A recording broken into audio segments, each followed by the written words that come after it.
예수님께서 12제자 가운데서 특별히 택한 베드로와 야고보와 그의 동생 요한과 함께 높은 산에 올라가셔서 그들이 보는 앞에서 얼굴은 해와 같이 빛나고 옷은 빛과 같이 희게 변하는 산상변모 주일입니다. 오늘 거룩한 주일 아침 주님의 전에 나와 영과 진리로 예배드리는 성도 여러분의 얼굴도 예수님처럼 해와 같이 빛나고 여러분의 마음은 온유하고 겸손하신 예수 그리스도를 옷으로 입어서 빛과 같이 희게 되고 하나님 아버지로부터 이는 내 사랑하는 아들이다. 나는 그를 좋아한다. 너희는 그의 말을 들으라는 음성을 듣고 일평생 주님의 말씀에 순종해서 성결의 사람으로 살아서 하나님의 사랑받는 복된 자녀들이 되시기를 주님의 이름으로 축원합니다. 아멘. 이번 주 금요일 날은 설날입니다. 설날은 무엇을 하는 날일까요?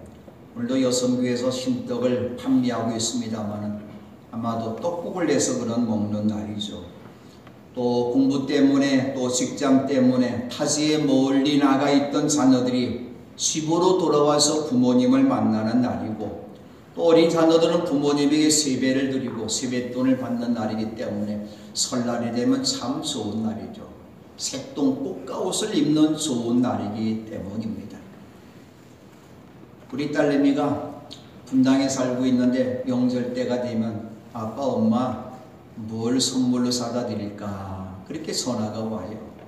그럼 우리 집사람은 그래도 뭐라도 하나 사와야 되지 않느냐 그런 저는 늘 그래요. 그냥 너만 얼굴 보는 것만 좋다. 그냥 와도 좋다. 근데 아이들이 아버지 하는 말을 그대로 믿으면 바보예요.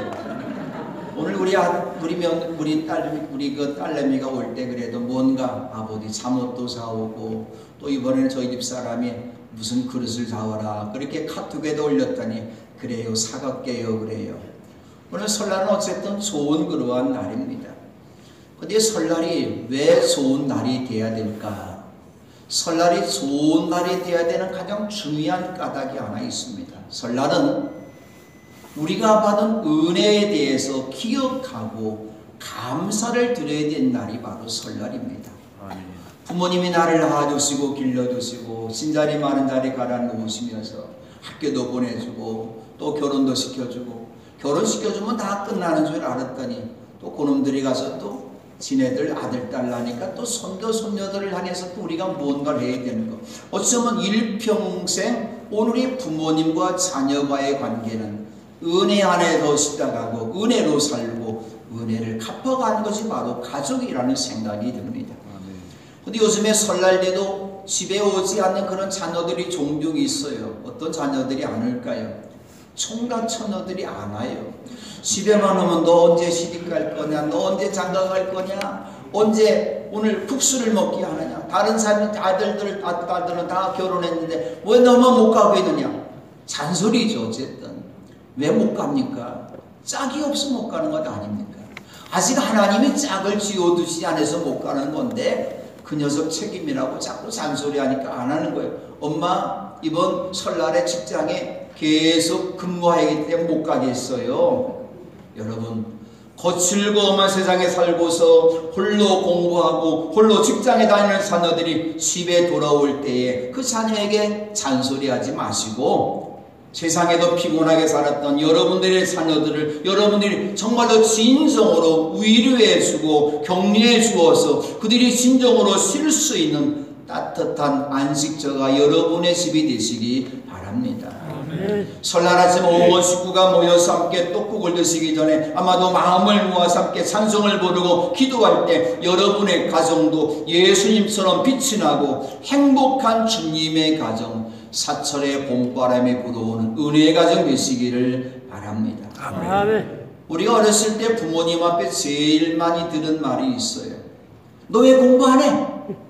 제일 많이 들었던 말이에요. 저도 학교 다닐 때 지금도 그래요. 공부하는 게 저도 제일 싫어요. 그래도 공부를 하지 않았는데도 그래도 이만큼 그래도 학교를 나오고 목회한다는 게 얼마나 하나님의 것이 이루는지 몰라요. 근데 어머니가 오늘 나에게 하는 말 가운데 제일 많이 듣는 말이 하나 있는데 아이고 성대의 녀석 너 언제 철이 들래? 철이 든다는 얘기죠. 언제 철이 들라나? 철이 없다. 지혜가 없다. 이 지혜가 분별해도 살이 분별 못하기 때문에 이 세상 물정 모르는 놈이 언제 이렇게 자라나서 세상에서 거친 세상에 살아갈까 걱정이 돼서 하는 말이죠. 그냥 어느 날 어머니 아버지가 우리를 향해 하는 말이 있어요. 우리 아들 녀석 철이 들었네. 우리 딸내미가 철이 들었네. 이 말을 들을 때가 있어요. 이제는 어린아이의 모습을 버리고 이제는 어른으로 성장했다, 그런 이야기가 아닙니까? 이번 설날을 앞에 두고 우리 맷보기의 모든 성도 여러분 모두가 예수님으로부터 우리 맷보기의 모든 성도들이 철이 들었네. 우리 맷보기의 목사도 철이 들고 장로도 철이 들고 권사도 철이 들고 집사도 철이 들었네 하는 음성을 들을 수 있는 복된 여러분이 되시기를 바랍니다. 아멘. 그러나 현재 모습이 어떻습니까? 내 신앙엔 철이 들었는지 아직도 철이 들지 않았는지 다른 사람 볼 거 없어요. 나 자신을 스스로 살펴봐야 된다고 하는 것이죠. 한 해가 다르게 세상 사람들이 급속히 교회로 오는 발길을 끊고 있어요. 제가 처음에 이곳에 올 때만 해도 그래도 농촌 동네지만 1년에 한 25명 혹은 30명 어쨌든 이사 온 사람들 또 새신자들 처음 예수 믿는 사람들이 오고 있는데 몇 년 전부터는 1년 동안 우리 교회 새신자가 나오고 또 오르고 먼 데서 이사 온 분들이 오는 가정 수일 거야. 내 주만 믿으라고 하는 것이죠. 너나 예수 믿으라고 오늘 우리를 비꼰다고 하는 것이죠. 무엇 때문에 세상 사람들이 주님 앞으로 나오지 않을까요? 왜 우리 남편이 주님의 전에 나오지 않을까요? 무엇입니까? 한 가지예요. 우리 그리스도인들의 신앙의 소리 들지 않아서 세상 사람들 보기에도 예수가 누구인지도 모르지만 예수 믿는다면 그래도 저 사람이 예수 믿는 사람답게 살아야 되는데 예수 믿는 사람답게 철이 들어야 되는데 그러지 못하다는 이야기죠. 어쩌면 우리 그리스도인들이 예수 믿는다고 하면서도 세상 사람들이 주님 앞으로 오는 길을 막고 있는 방해물이 아닌가 하는 생각이 되어집니다. 우리 한국교회가 우리나라 7, 80년대 경제 발전과 정비례해서 우리 모든 교회들이 고속성장했어요. 그런데 문제는 어디에 있을까? 세상 사람들 하는 말 가운데 하나가 이런 말이 있어요. 예수가 누군지는 모르지만 예수는 좋지만 예수 믿는 사람 싫어. 그런 얘기 듣고 있다는 것이죠. 다시 말하면 우리 그리스도인들의 신앙에 실은 철이 들지 않는 제자리 걸음하고 있다는 모습이죠. 어쩌면 우리 그리스도인들은 바울 사도로부터 생명을 받은 고린도 교회 신자들처럼 육에 속한 사람, 곧 그리스도 안에서 어린아이 같은 신앙에 머물러 있다는 것이죠. 신앙이 살아나야 되는데 신앙의 연수는 있는데 신앙이 철들지 않는 모습으로 살고 있다는 것이죠. 예수님이 말씀합니다. 너희는 세상의 빛이다. 너희는 세상의 소금이다 말씀하기 때문에 우리는 세상에서 소금으로 빛으로 살아야 될 사명이 있음에도 불구하고 소금의 영광과 빛의 영광은 누리려 하면서도 소금의 짠맛을 내야 되는 희생을 하지 않으려 하고 소금의 맛을 잃어버리고 착한 행실에 베풀 세상에 비추기 위한 헌신하지 못해서 오히려 세상 사람들보다 더 어두운 일을 하기 때문에 세상 사람들이 어쩌면 쥐밟히고 손가락이 당하는 처지에 놓여있다고 하는 말이죠. 오늘 우리의 모습이 무엇입니까? 헌신하고 희생하는 고난은 싫고 영광만 얻으려고 하고 고통스러운 십자가 지는 것도 싫고 부활의 은총만 얻으려 하고 있다는 것이죠. 오늘 변모주의를 맞이하면서 우리의 모습이 모두가 예수님처럼 변화되어서 우리의 신앙도 좀 철이 들고 하나님 보시기에 아름다운 신앙의 모습으로 살아가는 성도들이 되시기 바랍니다. 아멘. 예수님께서 변화산에서 모습이 변화되신 것처럼 예수님을 따르는 우리 모두도 변화되어서 영광을 얻는 여러분 되시기 바랍니다. 아멘. 그러나 이 영광은 고난 속에 담긴 영광임을 깨달아야 합니다. 첫 번째로 자기 십자가를 지고 예수님을 따르는 사람으로 변화되어야 주님의 영광을 얻을 수 있습니다. 예수님께서 제자들에게 말씀합니다. 내가 진정으로 너희에게 말한다. 여기에 서 있는 사람들 가운데는 죽기 전에 하나님 나라가 권능을 떨치며 와 있는 걸 볼 사람도 있다. 이 말씀을 하시면서 엿새가 지났다. 엿새가 지난 다음에 이 산상 변모술 역사가 나타났다, 그런 이야기죠. 그럼 엿새 전에 어떤 일이 있었을까? 예수님께서 제자들과 함께 빌립보의 가이사라 마을에 이르렀을 때 세상 사람들이 나를 어떻게 보고 있나? 세상 사람 예수님 어떻게 보고 있나? 어쨌든 이스라엘 사람들이기 때문에 예전에 있었던 위대한 선지자 이름을 떠올리면서 그런 분 같습니다. 예수님이 없어간 마음이 들지 않았어요. 너희들은 나를 어떻게 생각하고 있느냐? 나를 어떻게 보고 있느냐? 나를 누구라고 하느냐? 물어졌을 때에 베드로가 신앙 고백을 합니다. 예수님의 마음에 흡족한 고백을 베드로가 한 것이죠. 선생님은 살아계신 하나님의 아들 그리스도이십니다. 이 베드로의 신앙 고백이 바로 여러분의 신앙 고백이 되시기 바랍니다. 하루하루 사는 동안 여러분의 호흡이 끊어지는 그 순간까지도 이 고백이 여러분의 생각과 여러분의 마음과 여러분의 삶 속에 떠나지 않기를 주님의 이름으로 축원합니다. 아멘. 이 놀라운 고백을 들으신 예수님께서 시몬 바요나야 너는 복이 있다 말씀하시면서 시몬에게 베드로라는 새 이름을 주셨어요. 가톨릭에서는 오늘 이 말씀처럼 지금도 영세를 받으면, 세례를 받으면 새로운 이름, 위대한 선지자들의 이름, 위대한 그러한 사람들 가운데 이름을 하나를 자기 이름을 붙이는 경우가 있는데, 어쨌든 오늘 우리들도 예수님으로부터 새 이름을 받은 사람이죠. 제일 귀한 이름이 어떤 이름일까요? 그리스도인이라는 이름이죠. 또 예수님께서는 베드로의 신앙 고백 후에 주님의 교회를 세우시고 하늘나라 열쇠를 선물로 주셨습니다. 예수님께서는 베드로의 신앙 고백을 들으신 다음에 이제는 내가 제자들에게 내가 세상에 온 목적을 말해도 이들의 신앙이 흔들리지 않을 것 같다. 그렇게 생각을 하시고서는 자신이 세상에 오신 목적을 제자들에게 가르쳐 주셨습니다.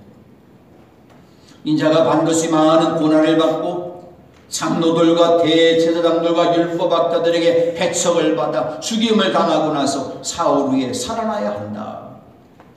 예수님께서 이 세상에 오신 목적은 무엇일까요? 온 인류를 구원하시기 위해서 십자가에 순환당하신 다음에 부활하신 것이었어요. 그러나 베드로는 예수님의 말씀을 듣고 아멘할 수가 없었어요.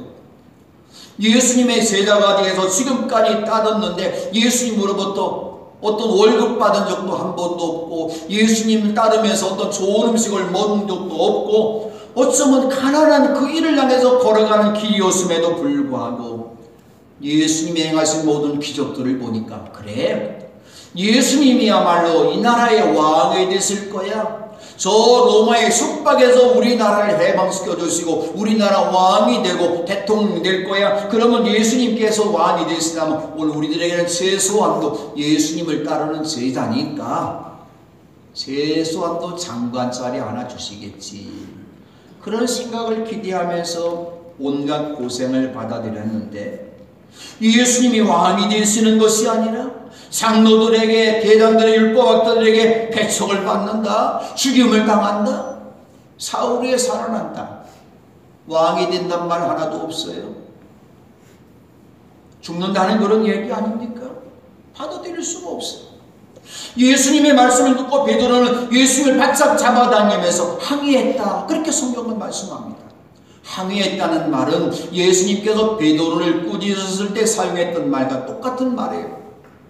성경을 번역에 우리는 항의했다, 예수님께서 제자를 베드로 꾸짖었다 말씀하는 똑같은 말이에요. 베드로의 항의는 무엇입니까? 선생님의 앞날을 진정으로 걱정한 말이 아니라 자신의 안위와 이익만 생각하면서 예수님을 꾸짖은 것이죠. 제자가 선생님을 꾸짖었다 심각한 것 아닙니까? 베드로의 꾸짖음을 들으신 다음에 예수님께서 돌아서서 제자들을 보시고 특별히 베드로를 꾸짖어서 말씀합니다. 사탄아!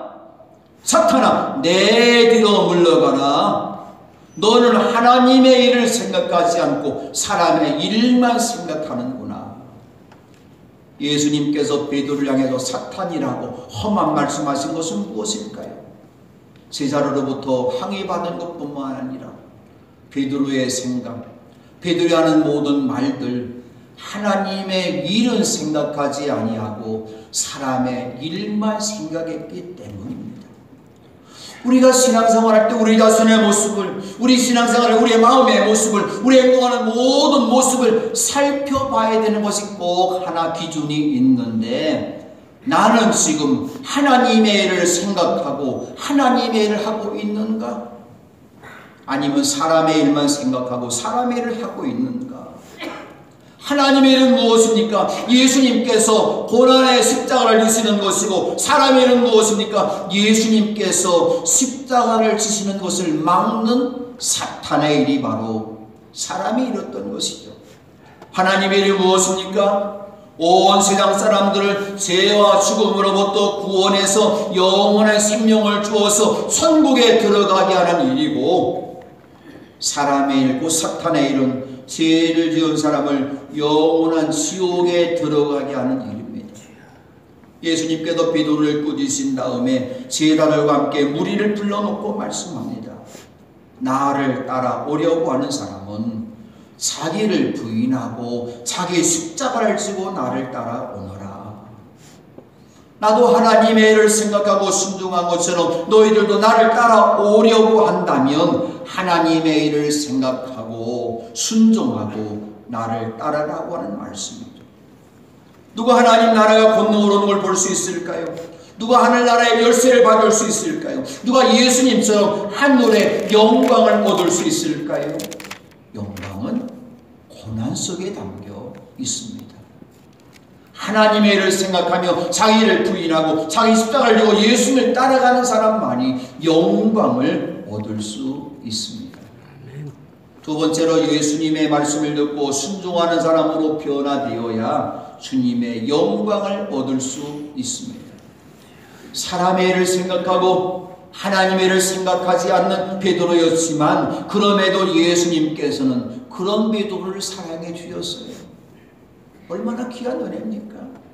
주님의 긍휼하심의 은혜입니다. 예수님이 말씀합니다. 여기 서 있는 사람들 가운데서 죽기 전에 하나님 나라가 본능을 떨치며 와 있는 것을 볼 사람들도 있다 말씀하신 다음에 베드로와 요한과 야고보를 데리고 따로 높은 산으로 올라가셔서 제자들이 보는 앞에서 그의 모습이 변화되었습니다.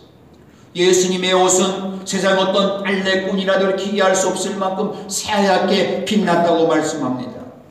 예수님의 모습이 변하고 입으신 옷이 빛난 것은 비록 이 세상의 죄인들을 위해서 연약한 몸을 입으시고 오셨지만, 예수님은 하나님의 아들시며 하늘나라 왕이심을 보여주기 위함이었습니다. 예수님은 권능을 떨치기 위해서 이 세상에 오신 하나님이십니다. 지금도 예수님은 영광의 왕으로서 하나님 나라 권능을 가지시고 모든 권세와 능력으로 세상을 통치하시는 분이십니다. 예수님께서 영광스러운 모습으로 변하실 때 구약의 모든 선지자를 대표하는 엘리야와 율법을 상징하는 모세가 나타나서 예수님과 함께 말을 주고받았는데, 무슨 말을 주고받았을까? 마가복음 기자는 이 말씀을 놓쳤지만 누가복음 기자는 이 말씀을 기억하고 기록하고 있습니다. 그들은 영광에 쌓여 나타나서 예수께서 예루살렘에서 이루실 일, 곧 그가 떠나가심에 대하여 말하고 있었다 기록합니다. 예수님께서 엘리야와 모세와 나누신 말씀이 무엇입니까? 하나님께서 씌우신 하늘나라입니다. 우리가 예수 믿는 이유는 무엇입니까? 세상에서 부귀영화 누리려고, 자녀 출시하려고, 행복한 가정에서 부자 될 아니에요. 마지막 우리의 들어가야 되는 그 나라, 하나님 나라입니다. 아멘. 하나님 나라 어떤 나라일까요? 죽음이 없는 나라입니다. 슬픔도 울부짖음도 고통도 없는 나라입니다. 밤이 없고 등불햇빛도 필요 없는 나라입니다. 생명수 생물을 거저 마시고 영원히 행복하게 살 수 있는 나라, 바로 하나님이 친히 함께 하시는 나라, 하나님의 나라입니다. 그 이상 사람 모든 사람들이 죄로 말미암아 이 복된 하나님 나라 갈 수 있는 자격을 잃어버렸어요. 죄가 하나님 앞에 나아가는 길을 끊어버린 것이죠. 결국 인류는 죄 때문에 영원한 심판과 저주 가운데 놓여있는 존재가 된 것입니다. 그러나 사랑과 은혜가 많으신 하나님 아버지께서는 이 세상 모든 사람들을 하나님 나라로 갈 수 있는 길을 열어 놓으셨습니다. 하나님께도 구약의 모든 율법과 선지자를 통해서 죄로 인해 영원히 죽을 수밖에 없는 죄인들을 건지실 것을 약속해 주셨고, 이 약속을 외아들 예수님을 통해서 이루시기 위해서 2000년 전 예수님에게 육신의 몸을 입게 하셔서 이 세상에 보내주셨습니다.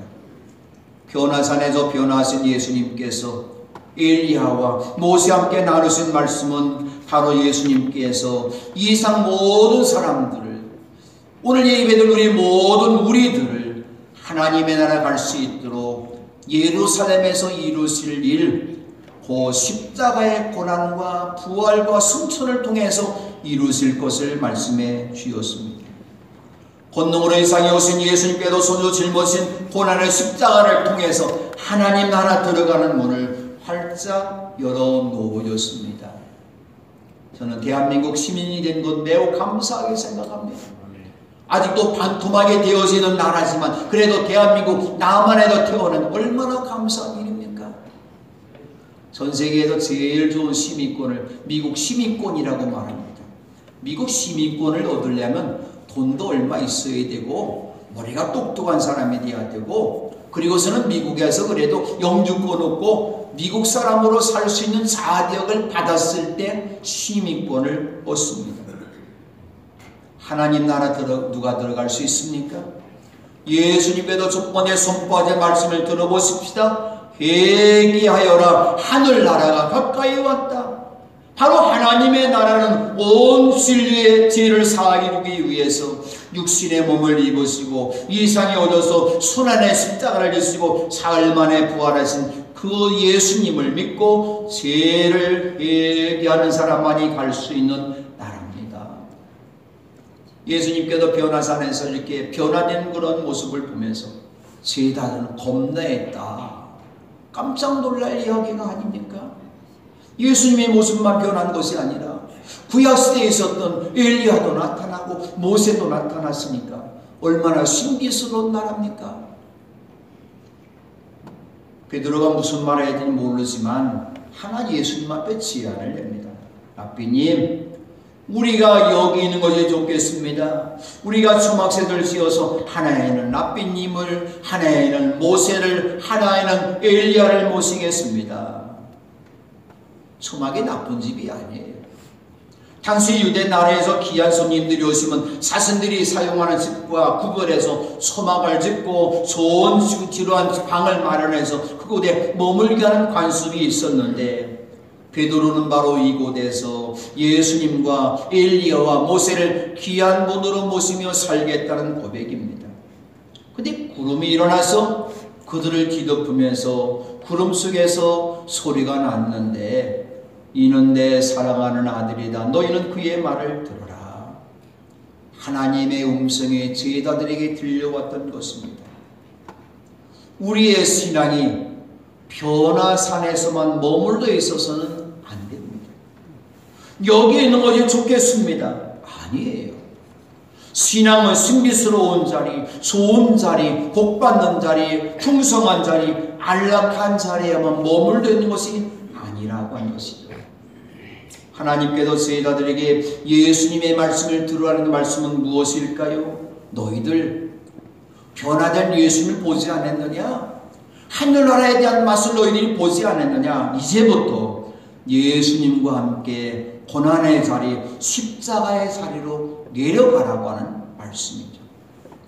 영광의 하나님 나라 들어갈 수 있는 길은 예수님께서 고난받으신 십자가를 통하지 않고서는 갈 수 없는 나라입니다. 예수님께서 주신 골고다의 십자가만이 이 세상 모든 사람들 죄에서 건지셔서 죄인을 의롭게 하고 진노 아래 있는 사람들을 거룩한 하나님의 백성으로 변화시키는 하나님의 능력이며 은혜입니다. 이 복된 십자가의 은혜를 입고 하나님 나라를 바라보면서 영광의 부활의 몸을 입을 것을 믿는 사람만이 진정 영광의 주님을 볼 수 있고 영광을 얻을 수 있습니다. 세 번째로, 죽음에도 부활하신 예수님을 주님으로 믿고 자기 십자가를 지고 주님을 따르는 사람만이 부활의 몸으로 변화되어서 예수님처럼 영광을 얻을 수 있습니다. 그리스도인들은 모두가 베드로처럼 영광이 계속되고 영광 할렐루야 영광이 계속되기 원합니다.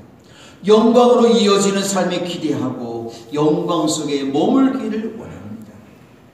우리의 신앙 연륜이 오래될수록 우리의 삶을 영광되게 나타나야 된다고 생각합니다. 맞는 얘기죠. 그러나 주님이 우리를 향해서 함께 내려가자는 말씀이 무엇입니까? 삶의 불행과 고난과 실패를 하나님께서 기뻐하지 않으실 것이라고 스스로 판단하고 고난과 실패를 부끄럽게 여기고 수치스럽게 여깁니다. 그래서 우리는 우리의 고난과 실패를 영광스럽게 역전시킬 하나님의 역사를 구하고 기도하고 그것이 신앙이라고 믿고 영광의 영광만이 더해지기를 기도합니다. 제자들이 예수님과 함께 누렸던 변화산의 그 모습은 잠깐이었어요. 그 기대도 잠깐뿐이었습니다. 변화산 위에서의 영광스러운 광경은 사라졌습니다. 눈부시게 씌어지고 새하얗게 빛이 난 모습도 엘리야와 모세도 사라졌습니다. 마치 꿈을 꾼 것처럼 어느새 차가운 현실로 돌아왔습니다. 제자들이 마주한 현실은 고난과 멸시를 받으실 예수님과 그러한 예수님을 따라야 되는 초라한 현실의 자신들만 보였던 것이죠.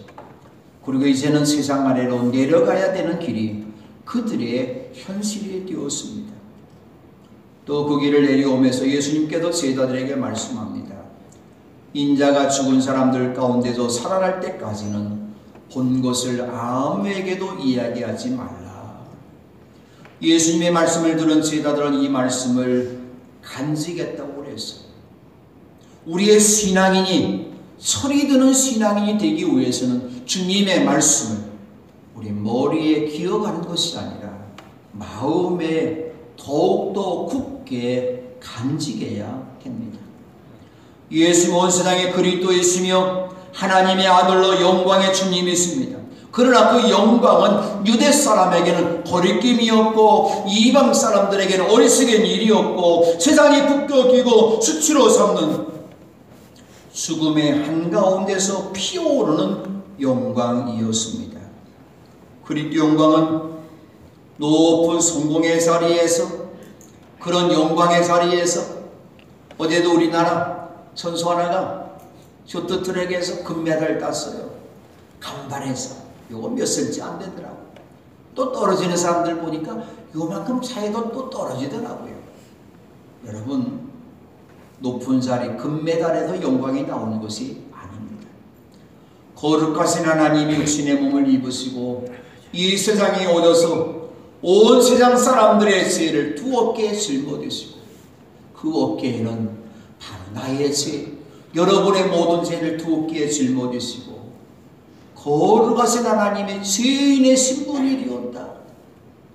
제자에게까지도 배반과 부인을 당하고 총독의 병사들의 온갖 말로 욕설과 모욕과 조롱과 침뱉음과 매진을 당하고 십자가를 지시고 골고다 언덕에 오르셔서 십자가에 달려서 못 박히심으로 희생의 피를 흘리심으로 얻으신 영광이었어요.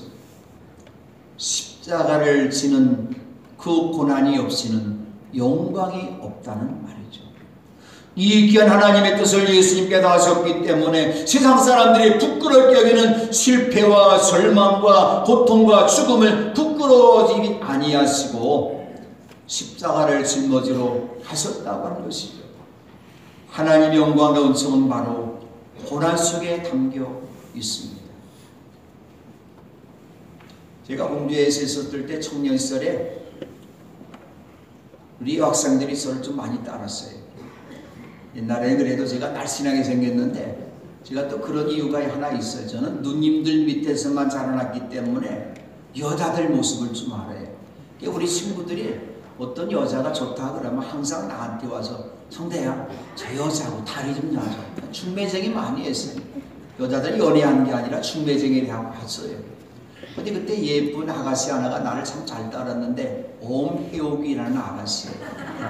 이름도 기억이 지금 브라질로 이민을 갔다가 지금 미국에서 살고 있는데 우리 동네에서 제일 부잣집 딸이에요. 그 엄대덕 씨라는 분인데 통일유체 대의원 3명 가운데 한 분 들어갔던 사람이에요. 근데 그 녀석이 나를 매우 따랐는데 얘기를 들어보니까 발가락이 6개 했대요. 발가락 6개 했는데 수술을 해도 5개라고 하는데 저 녀석하고 앞으로 내가 결혼하면 나도 잘못하면 장애가 나타나지 않을까. 어쨌든 친하게는 오빠 따라니까 잘 따랐는데 그 다음에 어쨌든 우리 집사람 만나서 우리 집사람을 사랑하고 가정을 이루고서 우리 집사람이 남산마냥 배가 불러왔는데 첫 딸을 낳았어요. 첫 딸을 낳고서는 했는데 이쁘더라고요. 근데 제가 제일 먼저 뭘 바라본지 아십니까? 발가락을 세봤어요. 10개가 됐나 11개가 됐나 발가락 10개더라고요. 여러분 두 손도 발이 있고 얼굴 모습이 있는 그대로 태어난 거 감사하시기 바랍니다. 아멘. 하나님이 만드신 걸작품이에요. 그런데 팔다리 없이 없어요. 태어날 때부터 없어요. 장애로 태어났습니다. 발가락 2개만 엉덩이 밑에 달려 있습니다. 이 사람은 닉 부이치치라는 사람이죠. 오늘 찬양 예배 시간 시작할 때 오늘 제가 말씀 전하게 된 이 사람에 대한 동영상이 하나 있는데 제가 부목사님한테 보내줬어요. 동영상 한번 보여드리려고 합니다만 8살 될 때 어머니에게 엄마 나 죽고 싶어요. 다른 친구들은 2손과 2발 다 했는데 나는 왜 2발 2가 없습니까? 죽고 싶다고 말합니다. 선 없는 어린 나이지만 10살 때 욕주에도 자살을 시도했는데 그것도 죽을 수가 없는 거예요. 죽음의 깊은 골짜기에서 그는 살 수뿐이 없었던 것이죠. 그러나 어머니 아버지의 신앙 가운데 자라난 이 닉 부이치치는 어느 날 예수님께서 나면서부터 소경으로 태어난 사람을 고치신 말씀을 읽었고 거기에서 그가 소경이 된 것은 하나님의 뜻을 나타내는 말씀을 들으면서 그 말씀이 이 닉 부이치치의 마음을 새롭게 했던 것이죠. 그의 삶을 새롭게 합니다. 자신의 장애가 누군가의 구원은 하나님의 선물을 깨닫게 됩니다. 그리고 자신에게 찾아온 절망은 절망이 아니었고 다른 사람을 구원하는 하나님의 선물이라면 몇 번이고 같은 삶을 기쁨으로 살 수 있다고 고백했던 것이죠.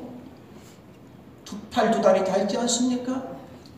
내 손으로 먹을 수가 있고 내 손으로 운전할 수가 있고 내가 모든 발로 다 걸어 다닐 수가 있고 설날 되니까 우리 사랑하는 자녀들을 맞아들일 수 있고 맛있는 떡국 할 수 있는 돈이 있지 않습니까? 자기 십자가를 지는 것 주님이 우리에게 요구하시는 거죠. 그러나 여러분이 지고 있는 십자가 그 십자가 아니에요. 그 십자가 아니에요. 오히려 감사하시기 바랍니다. 아멘. 예수님은 생명의 주님이십니다. 영광의 주님이십니다. 그렇다고 죽음을 면시하고 고난을 면시하고 수치를 제거하지 않으십니다. 예수님의 생명은 고난과 십자가의 죽음의 자리에서 강렬하게 솟구쳐 오르고 있다고 하는 것이죠. 하늘의 영광은 고난 속에 담겨 있습니다. 십자가의 죽음에 담겨 있습니다. 그러므로 십자가를 달리신 예수님을 나의 주님으로 믿고 자기의 십자가를 지고 예수님이 말씀하는 게 무엇입니까? 내가 졌던 똑같은 십자가 지라고 말씀하지 않으셨어요. 자기 십자가를 져라. 여러분 모두에게 크고 작은 십자가 있는데 벗어버리려 하지 말고 지고 오히려 고난 속에서도 치욕스러운 부끄러움 자리에서도 나를 따르라 그런 이야기죠. 아멘. 그때 나를 따를 때 우리는 모두가 예수님의 부활한 몸처럼 변화되어서 예수님의 영광을 얻을 수 있다고 하는 말씀입니다. 이 시간 고난 속에 담겨있는 영광을 우리 사랑하는 모든 성도들이 얻을 수 있는 복된 시간 되시기를 주님의 이름으로 축원합니다. 아멘. 기도합니다.